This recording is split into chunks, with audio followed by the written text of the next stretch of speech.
हिमाचल में सोना चाहती हूँ। मैं भी ममता की ममत में पलना चाहती हूँ माँ। माँ मुझे मार मत, मुझे जीने दे, मुझे एक मौका दे माँ। मैं उस हर कार्य को करूँगी जो तू कहेगी। मैं एक अन्याय के खिलाफ खड़ी होकर ये लड़ाई लड़ूंगी माँ। माँ मेरी पुकार सुन। एक तू ही है जो मेरी पुकार सुन सकती है। हाँ मैं जानती हूँ तू कुछ लोगों के सामने मजबूर हुई हो, पर तू अपनी आवाज उठा माँ। तेरी आवाज को कोई नहीं टालेगी, तेरे खिलाफ कोई जाने की हिम्मत नहीं करेगी माँ। मुझे जीने दे, मुझे एक मौका दे माँ। जब एक बेटी इस तरह पुकार करती है, लेकिन कुछ लोगों की स्वार्थी एवं दज्ञन के सोच के कारण पैदा होने से पहले ही मार दिया जाता है। कुत्ते उन्हें नोच कर खाते हैं। जब आप कहते हैं हमारे घर में एक बहू आएगी, जब एक बेटी को पैदा होने नहीं देंगे तो कौन से बहू लेकर आओगे?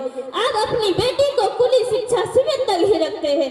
कहीं का नहीं, इसी गांव की एक बेटी की उदाहरण है जिसने 10th क्लास में टॉप किया और उसके भविष्य को बिना सोचे समझे कत्ल कर दिया गया। 10th क्लास में टॉप करने वाली लड़की, सोचो एक बार कि उस लड़की पर क्या बीत रही होगी जब उसके सपनों को इस तरह दफन कर दिया गया। कोई नहीं सोचता बेटी के बारे में।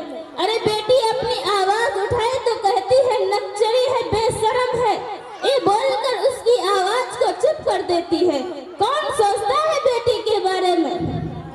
और बेटा अगर शिक्षा प्राप्त करे तो परिवार का सिर्फ एक सदस्य शिक्षित होता है जनाब, लेकिन अगर बेटी शिक्षा प्राप्त करे तो संपूर्ण परिवार को शिक्षित करती है।